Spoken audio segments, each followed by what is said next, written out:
안녕하세요. 오늘 저희가 함께 살펴볼 내용은 당신께서 보내주신 유튜브 영상인데요. 이게 보니까 부부관계랑 이별 이런 주제를 다루는데 좀 독특한 관점이 있더라고요. 네, 저도 아주 흥미롭게 봤습니다. 특히 그 3070 법칙이라는 거요.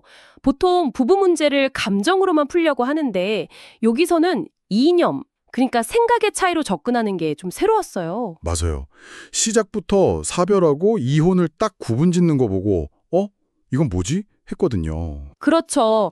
보통은 헤어지면 다 슬프다, 이렇게 생각하기 쉬운데 이 자료에서는 사별은 좀 다르게 보더라고요. 함께 살면서 서로 노력하다가 맞이하는 자연스러운 끝? 이런 느낌으로요. 그래서 영상에서 그런 말도 하잖아요. 막 저 인간 언제 죽나 하다가도 진짜 세상을 떠나면 슬퍼한다고. 그게 같이 살면서 노력했다는 게 있어서 그런 거라고. 네, 그런 맥락인 거죠. 근데 이혼은 전혀 다른 문제로 보는 거예요. 어떻게 다른데요? 이혼은 이제 이념이 안 맞아서, 그러니까 생각이나 가치관이 너무 달라서 생기는 갈등 끝에 갈라서는 거다, 이렇게 정의하더라고요. 단순히 관계를 끝내는 게 아니라. 네, 심지어 이게 바르게 처리되지 않으면 완전히 끝난 게 아닐 수도 있다, 이런 말까지 해요. 바르게 처리한다. 좀 어렵긴 한데 결국 이혼의 핵심은 감정 싸움이 아니라 생각의 차이다. 이 말이군요. 네, 맞습니다. 서로 너무 다른 세상을 보고 있다는 거죠. 그리고 그 생각 차이의 정도를 설명하려고 그 3070 법칙 얘기를 꺼내는 거고요. 그 3070 법칙이요? 그게 뭔가요? 숫자로 딱 나누니까 좀 궁금해지는데요. 이게 인간관계를 숫자로 정확히 잴 순 없겠지만 하나의 기준을 제시하는 거죠. 생각 차이가 한 30% 정도 날 때는 괜찮다는 거예요. 30% 정도는 괜찮다. 네, 그 정도는 서로 대화하고 노력하면 충분히 이해하고 맞춰갈 수 있는 범위라는 거죠. 어떻게 보면 좀 건강한 차이, 성장할 수 있는 정도의 차이, 이렇게 볼 수도 있고요. 근데 이제 70%가 되면 문제가 심각해진다. 이런 거겠네요. 바로 그거죠. 70% 정도 차이가 나면 이건 대화로 풀 수 있는 수준이 아니라는 거예요. 소통 자체가 거의 불가능해지고 결국은 헤어질 수밖에 없다. 이게 이 법칙의 핵심 주장인 것 같아요. 70%. 그 간극을 영상에서 비유로 설명한 게 기억나요. 회사 회장님하고 완전 말단 사원하고의 거리 같다고. 네네, 그 비유가 딱 와닿죠. 회장이랑 말단 사원은 세상을 보는 눈 자체가 너무 다르잖아요. 그러니까 소통이 잘 안 된다는 거죠.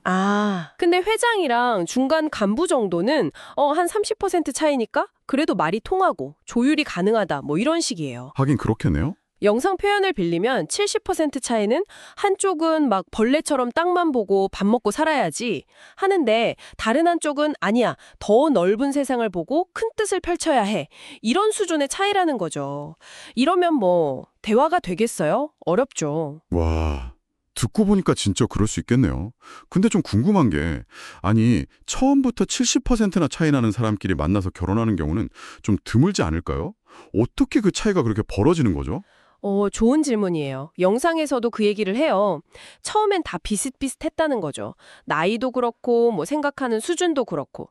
그래서 처음엔 이념 차이가 크지 않았을 거다. 보통 그렇죠. 근데 이제 시간이 지나면서 이게 문제가 되는 건데 한쪽은 계속 배우고 성장하는데 다른 한쪽이 그냥 현재에 머물러 버리면 그때부터 격차가 벌어지기 시작한다는 거예요.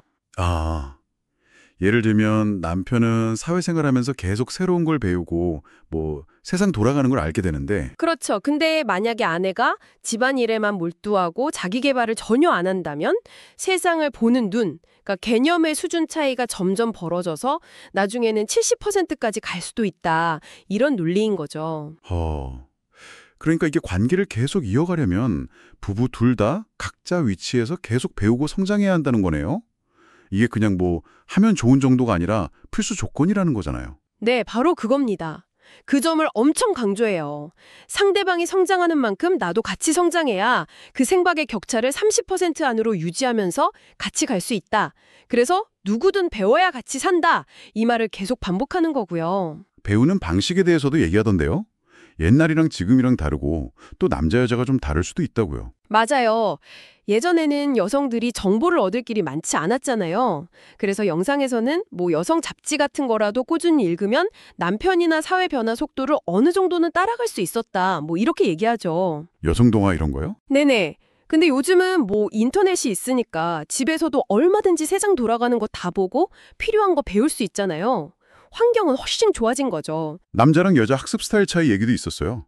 남자는 좀 현장에서 직접 부딪히면서 배우는 편이고 이렇게 안 해도 이렇게 좀 잘 정리된 정보들 있잖아요. 뭐 기자들이 써놓은 기사라던가 책, 방송 이런 걸 통해서도 충분히 내면적인 성장이 가능하다. 이렇게 분석하더라고요. 방식은 달라도 중요한 건 어쨌든 계속 배워야 한다는 거군요. 그렇죠. 핵심은 그거예요. 어떤 방식이든 꾸준히 배우고 자기 생각의 깊이를 더해가는 거. 그게 필요하다는 거죠. 만약에 이걸 소홀히 하면 어떻게 될까요? 영상에서 나온 예시가 저는 좀 충격적이었어요. 아내가 남편 성공하라고 막 열심히 기도만 하고 정작 자기는 배우는 걸 멈춘 경우요. 그 결과가 참 뭐랄까 아이러니하죠. 아내의 바람대로 남편이 진짜 사회적으로 크게 성공을 했어요. 높은 자리에 올라갔어요. 그러면 역설적이게도 두 사람의 생각 차이, 그 이념의 격차가 70%까지 벌어져 버릴 수 있다는 거예요. 네, 성공했는데 오히려 격차가 벌어진다고요? 네. 그러니까 아내는 남편 성공에 기여는 했을지 몰라도 정작 그 성공 때문에 남편하고 같이 갈 수가 없게 되는 거죠. 생각의 수준이 너무 달라져 버려서. 와, 그래서 영상에서는 좀 극단적으로 차라리 남편 너무 빨리 성공 못하게 내가 먼저 배우고 클 시간 좀 달라고 빌었어야 했다. 뭐 이런 얘기까지 나오잖아요. 진짜 통렬하죠. 진짜 생각지도 못한 관점이네요. 남편 성공을 빌었는데 그 성공 때문에 헤어진다니. 이게 자녀 관계에도 비슷하게 적용될 수 있다고 하던데요. 맞아요. 부모가 애들 빨리 크고 성공하기만 바라면서 정작 자신들은 시대 변화나 아이들 성장에 맞춰서 같이 배우고 성장하지 않으면 결국 다 큰 자녀하고 말이 안 통하게 되고 관계가 멀어질 수 있다는 거죠. 그렇군요. 결국 핵심은 명확해요. 어떤 관계든 건강하게 가고 싶으면 상대방 잘 되길 바라는 만큼 나 자신도 계속 성장해야 한다. 서로 눈높이를 맞추려는 노력이 계속 필요하다는 거죠. 네, 각자 성장이 중요하다는 건 알겠는데 근데 영상 후반부로 가니까 특히 지혜로운 여상, 어머니 역할에 대해 이야기를 많이 하더라고요. 이건 또 앞서 말한 30% 격차 유지랑 어떻게 연결되는 걸까요? 아, 네.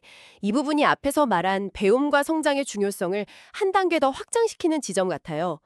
자료에서는 보통 남자가 밖에서 돈을 벌어오는 역할이라면 그 돈을 바르게, 그러니까 지혜롭게 쓰는 건 여성, 특히 아내의 중요한 몫이라고 딱 규정을 해요. 돈을 바르게 쓴다. 그게 구체적으로 어떤 의미일까요? 그냥 아껴 쓰고 뭐 그런 건 아닐 것 같은데요. 그렇죠. 단순히 뭐 절약하고 이런 차원이 아니고요. 영상 설명에 따르면 남편이 벌어온 돈, 그 경제적인 성공이라는 게 사실 남편 혼자 달라서 된 게 아니라는 거예요. 그 과정에 도움을 준 많은 사람들, 뭐랄까 사회 구성원들의 피땀이 같이 녹아있는 결과물이다. 이런 인식이 먼저 깔려 있어요. 혼자만의 것이 아니다. 네. 그래서 지혜로운 아내는 이 돈을 가지고 단순히 우리 집 잘 먹고 잘 사는 데만 쓰는 게 아니라 남편과 함께하는 공동체, 뭐 주변 사람들까지 더 잘 살 수 있게 만드는 새로운 방법, 새로운 패러다임을 만들고 거기에 투자해야 한다. 이게 이 자료에서 말하는 진짜 재테크라는 거예요. 와, 재테크의 의미가 완전 다른데요? 보통 생각하는 뭐 부동산 사고, 주식 사고 이런 게 아니라 공동체를 위한 지혜로운 투자 활동? 정확해요. 그리고 그런 지혜로운 투자가 결국엔 더 큰 부와 번영을 가져오는 선순환을 만든다는 거죠. 근데 이걸 하려면 여성이 먼저 공부를 해서 세상을 읽는 지혜와 안목을 갖춰야 한다는 거예요. 공부가 그래서 중요하군요. 네. 만약에 그런 지혜 없이 큰 돈을 만지게 되면 뭐 자식한테 편애해서 재산 물려주거나 이상한 데 투자하거나 어리석게 써서 결국 공동체에 해를 끼칠 수도 있다 이렇게 경고도 하고요. 어머니 역할에 대한 비유도 좀 인상 깊었어요. 평소보다는 어려울 때 그 역할이 더 중요해진다고? 네. 회사를 예로 들잖아요. 사장님, 즉 남편은 아버지처럼 방향을 제시하는 역할이라면 회사 안에 뭐 문제가 생기고 직원들끼리 갈등이 생겼을 때 이걸 실질적으로 풀고 사람들을 다독이는 건 어머니, 즉 아내의 역할이라는 거죠. 위기 상황에서는 리더십만으로는 안 되고 공동체를 아우르는 그 지혜, 어머니 같은 역할이 꼭 필요하다는 거예요. 그런데 현실에서는 많은 여성들이 이런 역할을 할 준비, 영상 표현대로라면 갖춘 것이 좀 부족하다 이렇게 지적을 하네요. 여전히 그냥 집안일하고 남편 넥타이 골라주는 역할에만 머무르는 경우가 많다고 좀 비판적으로 보기도 하고요. 맞습니다. 남편이 아무리 밖에서 잘 나가고 성공해도 아내가 그에 맞는 지혜와 역량, 그러니까 세상을 보는 눈이나 공동체를 이끌 능력을 갖추지 못하면 남편이 이룬 그 부를 영상에서는 백성들의 피땀이라고까지 하죠. 제대로 관리하고 사회에 좋은 방향으로 쓰기 어렵다, 이런 주장으로 이어지는 거죠. 아, 이게 결국 또 3070 법칙이랑 연결되는 거군요. 아내가 성장을 멈추면 그렇죠. 남편이 이룬 성공의 의미를 같이 공유하고 더 발전시켜 나갈 수가 없게 되는 거죠. 생각의 격차가 벌어져 버리니까요. 영상 마지막에 그 우리 어머니, 우리 아버지 이 표현 얘기하는 것도 좀 한국적인 느낌이었어요. 네, 그거 재밌었죠. 내 엄마, 내 아빠가 아니라 왜 우리라고 할까? 그 속에는 우리 민족 전체가 하나의 큰 가족 공동체다, 이런 생각이 깔려 있다는 해석이었어요. 그리고 그 공동체의 중심 역할로서 어머니가 있다, 뭐 이런 상징성을 부각하는 것 같더라고요. 네, 그래서 여성의 지혜로운 역할, 사회적 기여 이런 걸 다시 한번 강조하는 느낌이었어요. 맞습니다. 와, 오늘 정말 좀 독특하면서도 깊이 있는 관점을 접한 것 같습니다. 정리를 좀 해보면 관계의 건강함을 보는 기준으로 3070 법칙이라는 생각의 차이 개념을 봤고요. 이 차이를 30% 안으로 유지하려면 부부 모두 끊임없이 배우고 성장해야 한다. 이게 핵심이었죠. 네. 그리고 더 나아가서 지혜를 갖춘 여성, 어머니의 역할이 단순히 가정을 넘어서 사회 공동체 전체의 문제를 해결하는 데까지 중요할 수 있다, 뭐 이런 주장까지 살펴봤습니다. 결국엔 관계 유지를 위한 상호 노력, 그리고 배움, 이게 정말 중요하다는 거네요. 네, 생각 차이는 당연히 있죠. 없는 게 이상한 거고. 근데 그게 넘을 수 없는 벽이 되지 않게 하려면 서로 배우고 성장하려는 의지와 노력이 중요하다는 아주 강력한 메시지인 것 같아요. 그리고 개인의 성장이 그냥 나 혼자 잘 되는 걸 넘어서 관계나 공동체 전체에도 좋은 영향을 줄 수 있다는 그런 확장된 시각도 좀 생각해 볼 만하고요. 듣고 계신 당신께서는 이 3070 법칙이나 상호 성장 이런 개념 어떻게 들으셨어요?